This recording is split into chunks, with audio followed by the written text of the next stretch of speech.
Hey there, my name is Przemek and here's another Newsflash video where we will discuss some of the latest news from our ambient or dark ambient industrial world. It's terribly hot in here. I hope I'll make it somehow, but okay, let's get to the point. Cryo Chamber new album, obviously. This time it's a collaboration I feel I've seen many times before, because it's by Ukrainian project Drony Darko. I can't get used to this name, and Alphaxon from Iran. And it's titled Beyond the Event Horizon. Both projects are long-time Cryo Chamber collaborators, alone or with other projects, and while I said it's something I've seen a lot of times, in fact it's about the second album Oleg Puzan and Mehdi Saleh made together. The first one was Forsaken from 2017. Let's see what the release note says. No story, just a regular introduction. Alphaxon and Drone Darko join forces on this deep space ambient voyage. Deep drone and atmospheric layering paints both dark and serene scenes for dreaming about the incomprehensible scale of the universe. In the Mercury Mission Diaries compilation review, I said that I was reading back then Stephen Baxter's novel called Proxima. Currently I read its sequel, Ultima, and it seems that this Beyond the Event Horizon may be a good soundtrack for this book. Release date August 15th. Another album from Reverse Alignment. This time it's Aeons into Eternity's Embrace, and the release note says, centuries from now, humanity's destiny lies wrapped in technological dominion. The age-old dreams of the spirit, long extinguished in material nothingness, arise anew from the forges of science in strange cold shapes, seeking the freedom on infinitesimal new dimensions and the dim webs of distant stars. As our empire decays, new spiritual orders pursue a final exodus from the flesh, fleeing in self-exile far into the black gulfs of night, craving transfiguration and an irrevocable fusion with the One, the radiant universe of the pure. Julien Demoulin and IA join forces to present a deep space journey of vast drone ambient and cosmic synth, opening widescreen planes of sound that sink in both transcendence and nullification. I didn't have the opportunity to listen to this one yet, but one thing I have to say, I really like the cover. You can see right here. It's generated by AI and combining the cosmic element with the sacral one. Is Aeon's ambient combining both atmospheres too? You may already find out, as it was out the 10th of August in digital version only. Okay, what do we have next? Steinklang Industries has released a 3 cassettes box by Der Blutarsch and the Infinite Church of the Leading Hand, and its live trilogy, limited edition of 50 copies containing the recordings of 3 live Der Blutarsch shows. Live trilogy part 1, Prague 8th of March 2012. Part 2 is from Leipzig, 25th of September 2009, and part 3 is from Wrocław, the 11th of November 2011, from the Wrocław Industrial Festival, I assume. And as they say, these 3 tapes consist of all tracks that were available only in 10 copies limited woodbox. I see it's available only in physical form, and there's no digital version on Bandcamp. Okay, now for something different. Fabio Frizzi's Zombie Composer's Cut is out now on Cadabra Records. If you're Italian horror fan, you surely know Lucio Fulci's Zombie or Zombie Flesh Eaters movie. Personally, I love this one. It's sleazy, violent, atmospheric, and creepy, and that iconic underwater zombies fight with shark. I read somewhere, by the way, that Fulci was against including this sequence in his movie, and even refused to shoot it, but the producers have insisted to do it. The scene was shot by the second unit and eventually became one of the most recognizable scenes of Italian 70s horrors.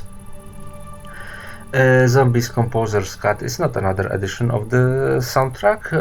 The label says that the tracks which make up the Zombie Composer's Cut are both reinterpretations of old themes, the title track, the percussion that tells of the immanent voodoo, the sequencer theme, and the harmonic rock sequence which accompanies the movie's goriest moments, while also crafting new music such as Afraid of Voodoo, a completely new work which features the expert and haunting work of cellist Gennaro della Monica.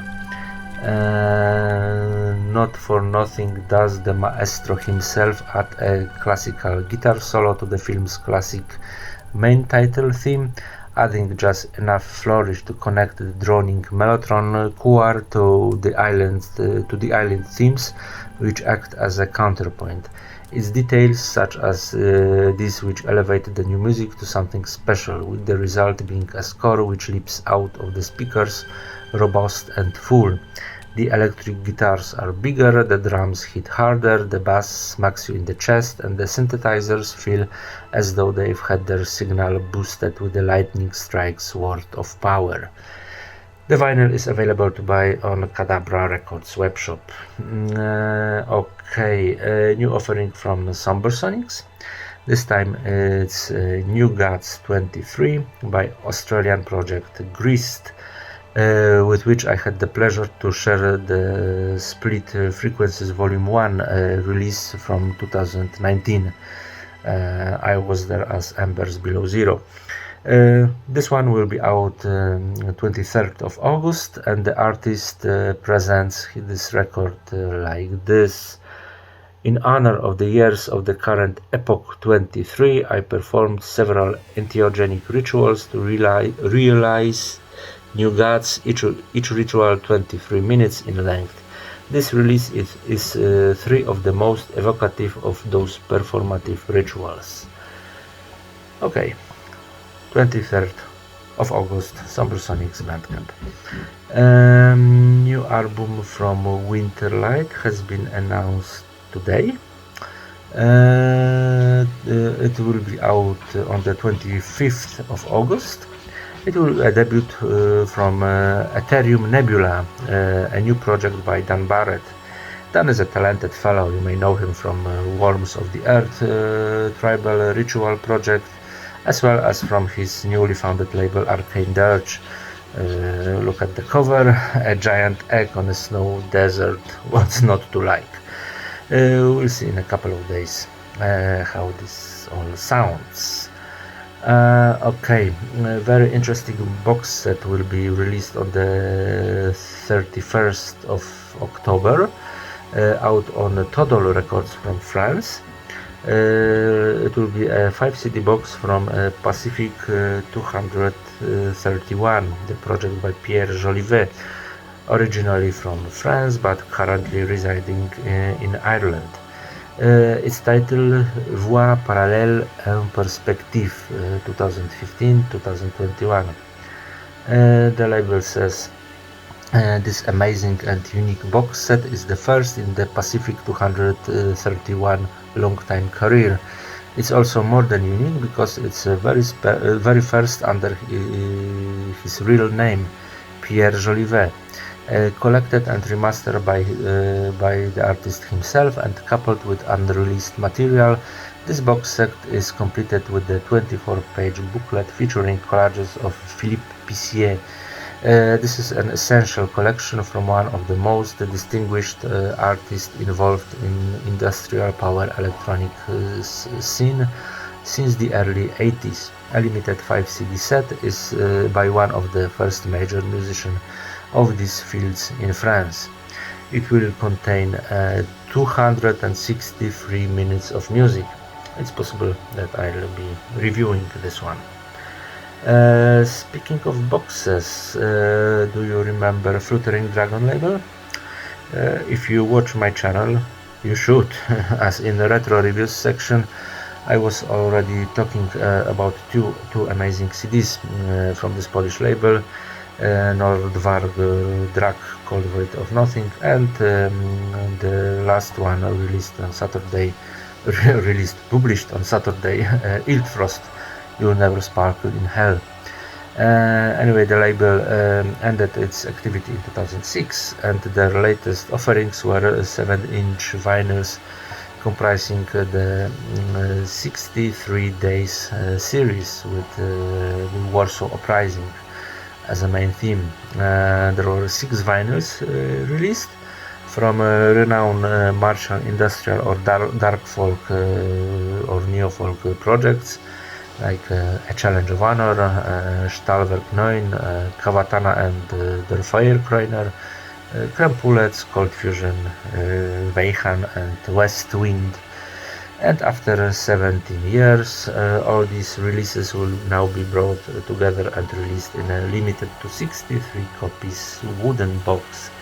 This was the idea of this compilation at the beginning, and it will be realized now after so many years, as Xak, founder of the label, says. Is it a one-time action or a kind of forecast of resurrection of the label? It would be cool, but time will tell.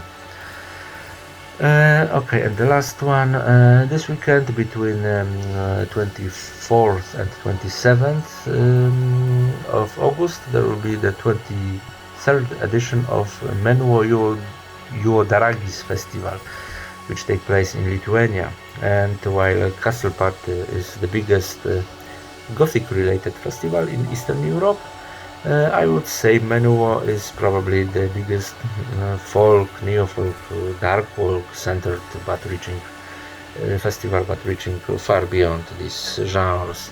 This year we have, for example, Solstafir of the Want and the Moon, Fire plus Ice, Cult of Youth, Roma Amor, and dozens of local Lithuanian artists like Daina Dieva or Kulgrinda, Donis, Vilgduja. Vilgduja is a cool band. I recommend Vilgduja. They say that surrounded by the wonderful nature and Lake Duburis, music will spread for 4 days on 4 stages of the festival. More than 60 unique groups will cast their exclusive performances. And apart from music, there are a lot of different non-musical activities. Let's see, like movie screenings or painting on smoke, or let's see, lectures like, for example, symbolism of fire in Baltic ornamentation, or bath in fire. Why does sauna make people so happy? That's a nice one. Films, workshops, like fire starters making workshop, or incense ritual. There's a lot of these steampunk second chance, a small artistic patchwork, steam space workshop, crayfish cooking on fire. Very nice, very nice. I'm scrolling down. My finger hurts already because there's so many of many different attractions. Anyway, this weekend on the fabulous island of Duburis Lake, Zarasai, northeastern Lithuania. Okay, that would be it. Thanks for watching. Click like if you like the content. Next news section will be posted in 2 weeks. In the meantime, I'm probably publish 1 or 2 video reviews. Okay. Thanks for watching again and see you soon.